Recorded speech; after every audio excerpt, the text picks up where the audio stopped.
This is Joseph. He's been playing the drums for 9 years, and he's been stuck at a roadblock where he can't seem to figure out what's holding him back. My name is Shaya, and I'm a drum mentor here at Drum Beats Online, where I've personally helped hundreds of drummers from all around the world unlock pro-level skills behind the drum set. And today, that's exactly what we're going to be doing with Joseph. I'm going to have him do a performance, see exactly what's going on, and build out a custom practice plan to help him unlock freedom behind the drum set. And make sure you stick around to the end, because I've got a little surprise for him too. Let's get started.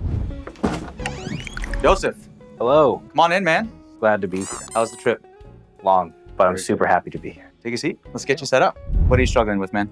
My 16th notes on my hi-hat, specifically on a off-beated dance groove. Even after I warm up, I still feel a lot of tension in my wrist whenever I'm doing something like this fast. Sometimes feel like I am flamming between the opening of the hi-hat and my bass drum. What we'll do, we'll get you to do a playthrough of the song for us so I can kind of see what's going on. Sure. And then we'll pick things up from there.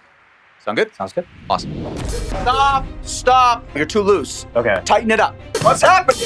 Don't tell me you don't know your rudiments. Oh, wait for the one, bro. Stop. This is going to be your next 60 days, 90 days, your next year.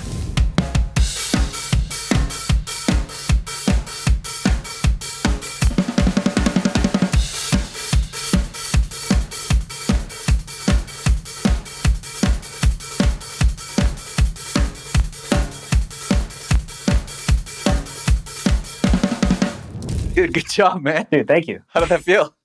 Good. What I was noticing as you were playing is your left arm was kind of starting to lock up a little bit. So I'm curious to explore this and see where we go. Could you grab the practice pad? Yes. Just give me a single stroke roll. Okay. Let's go to 16th notes whenever you're ready.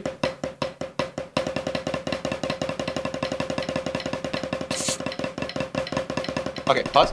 Let's go 8th notes on the right hand. Okay. Pause. Let's go 8th notes on the left hand. Okay, this is a lot worse than I thought. I'm just kidding. Okay. Your biggest progress killer right now has nothing to do with that hi-hat groove. It has everything to do with how you're using your hands together. So your issue lies in your ability to access a rebound stroke. Okay. When you're playing, especially with the right hand, trying to use finger dribbling in the context of a groove, you can, but in that groove where it's big, it's powerful, you're playing those constant 16th notes, that's not going to give you the access you're looking for to be able to play that. Okay. So where you need to work on is getting your wrists and fingers to work together to play just a rebound stroke. So let's try putting your rebound stroke out on the table here. So just right hand. Okay. Just give me wrists and fingers together. There you go. Keep that going. So we're looking for movement in the wrist, the fingers scooping the stick in. Really nice and loose. Very good. Let's go a little faster. Bring that stick height down a touch. Stop using your wrist, just fingers. Okay. Yeah, so that's where the problem is coming in here. Okay. Your fingers and wrists aren't working together properly. Your brain's job is to find the path of least resistance, to get your body to do what you're asking it to do. Have you worked on drop cash before? Not in a very long time. Okay, so let's try this. Grab the fulcrum. Good. Palm facing down. Raise your wrist up. Drop. One more time. Once you drop, watch my wrist. It stays down. Okay, I'm not following the bounce. Okay, at the top of that bounce, you're going to stop the stick with your back 3 fingers. Good. Now, from here, close your fingers.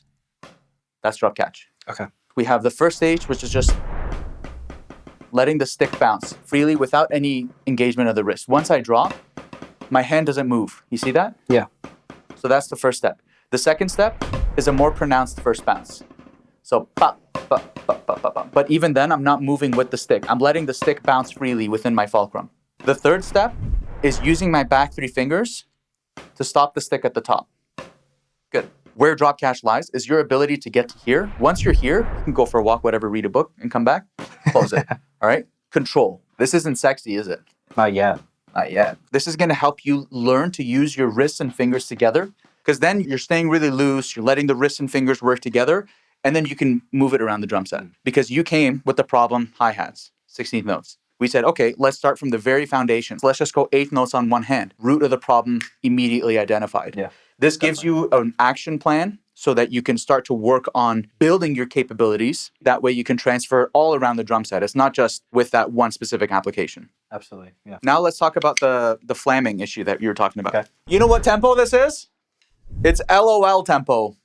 101. 101. All right, give her.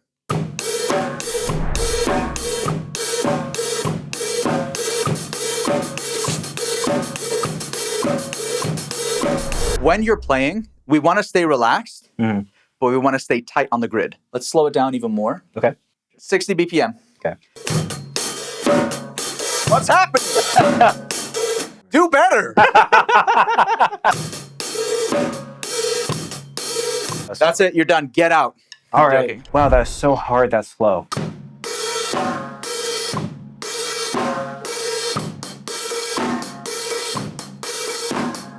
When you're playing this groove, any groove, you got to be relaxed, but you got to be tight.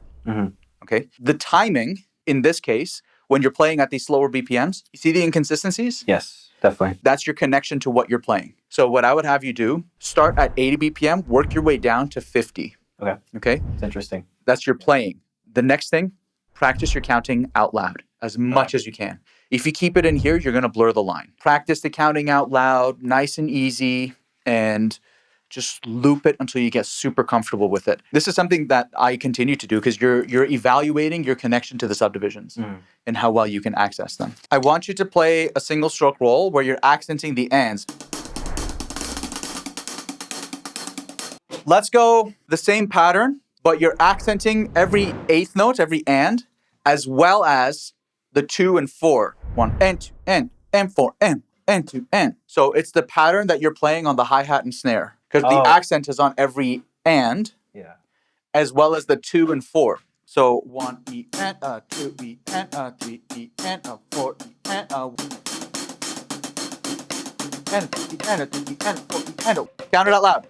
And 2 and louder. And 4 and 1. Louder. And 4 and 1 and 2 and 3 and 4 and and 2 and 3 and 4 and. So as you're practicing this, you're listening for consistent dynamics. Hop up for a sec. Nice and easy. So same thing with this. Because that's the accent pattern. Moving it around from here. Because if I were to play it with the hi-hat closed, it's going to help tremendously.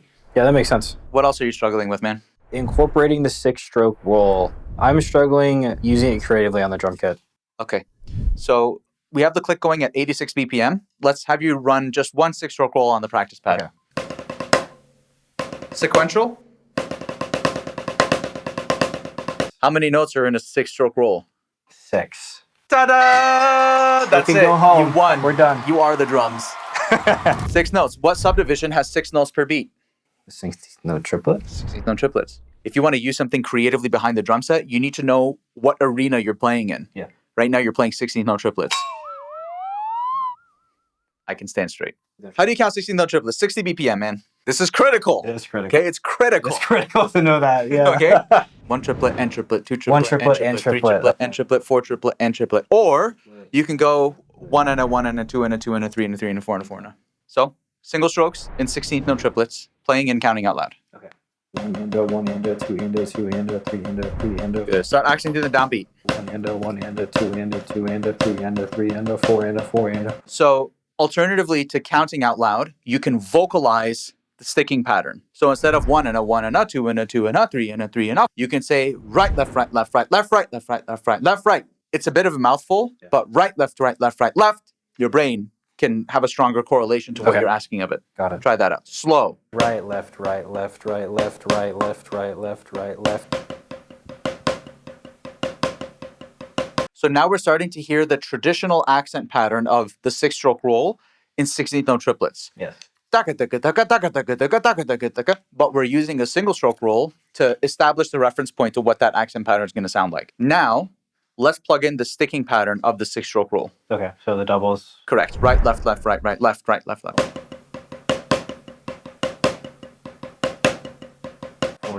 Okay, pause. I'm going to tell you a quick story. Okay. I was once in a lesson with this incredible drummer named David Kola. Do you know him? I do. Awesome guy. Yeah. Phenomenal drummer. And I was going through a sticking pattern with him that I was having a really hard time with. And I wanted to try and orchestrate it around the fill, similar to how you want to do that with the 6-stroke roll. He asked me one question. Can you play it and count it out loud? I couldn't do it. All of these things, it seems boring, but it has a huge impact on how you can creatively use it around the drum set. Yeah. These struggles that you're having, this is the root problem. Yeah. The creative issues around the drum set is the symptom. It's literally problem solving. Yeah. You're solving the wrong problem. The problem is not the creativity issue with the 6-stroke roll. That's a symptom. Yeah. The problem is your connection to the actual 6-stroke roll. This system breaks it apart. You figure out exactly where you're struggling. Anytime you're approaching the learning part or you're struggling with something, you have to go through these troubleshooting systems. Yeah. Break it apart. See where you're struggling. What is the main progress killer? Are you solving the right problem? That's the question you have to ask yourself. If it's something that feels discouraging, like, oh, I got to play this on a practice pad and not even at 60 BPM, that sucks. That means that's exactly what you need to spend time doing. Definitely. That's a very clear sign. What I will do, I'll show you an orchestration of the 6-stroke roll that I love. Okay. 6-stroke roll.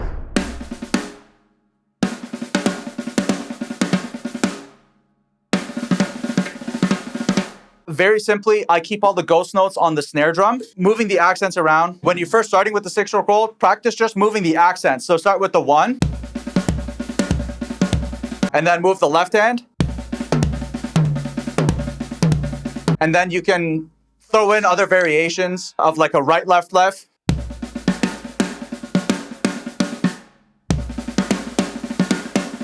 So a sticking I like to use is...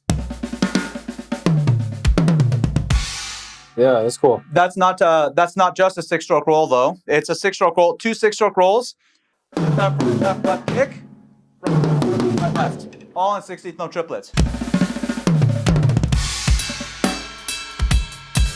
I like that orchestration. It gives a little bit of variety because like the 6-stroke roll on its own just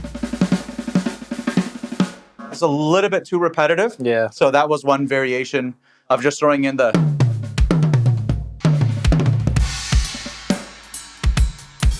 So you can kind of take like the accents and move them around, move the ghost notes around.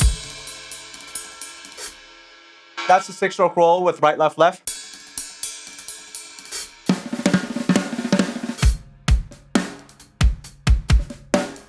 And then start moving that one hand.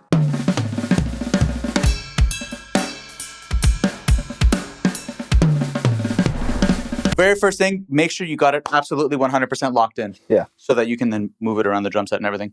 Does that feel like a lot to work on? Feels like more than enough to work on. Yeah? Yeah, Okay. definitely.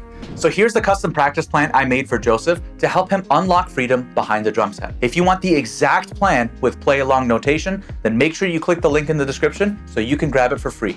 What we're gonna do to help you along this process, we're actually gonna give you a gift. Okay. We're gonna gift you a lifetime membership to DBO Academy. Whoa, check that out. That's where you can have a gap click on there. You have courses on the rudiments. There's the hand speed challenge. All of these different things are there for you to work on in addition once you've got some of these other things within your foundation. Oh, amazing. All right? I am more than set up then. Definitely. So there's no excuses. No excuses. Nope.